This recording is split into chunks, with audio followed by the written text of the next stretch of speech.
retail, I think, because we discussed this over lunch, online retail pretty much depends on other infrastructures. You need to have an infrastructure in terms of roads for the delivery. You need to have an infrastructure in terms of payment, online payments as well.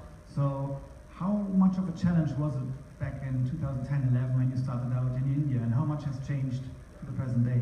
Yeah, Matt, that's a great question. You know, if you think about it, in US or maybe a lot of places in Western Europe and Japan as well, you know, from 1900 until 1970 was a migration from a mom and pop store to organized retail, right?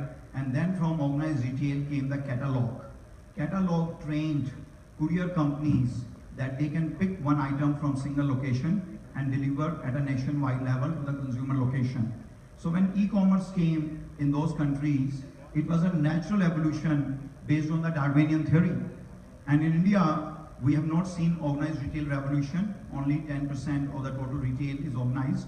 We have not seen anything catalog, and e-commerce was trying to leapfrog and deliver to this country's consumer what was lacking.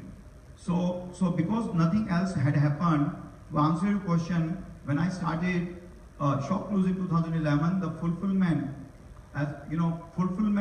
I would say, relative to global standard was 40th percentile at best, because all the courier companies, either they moved, let's say, 10,000 refrigerators, which came from Seoul, South Korea, to Chennai, and from LG, and they have to be distributed all over India, or a courier company was used by banks to send you your monthly statement or your request of your new credit card and your bank's bank checkbook, etc. So courier companies were not really trained.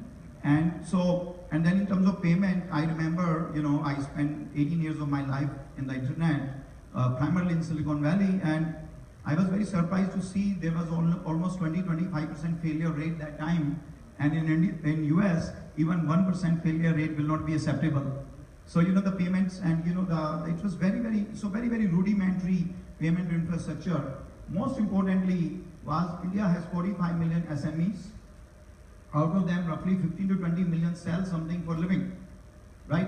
They actually do not know, most of the time they do not know English, they don't have deep pockets, they don't have technology.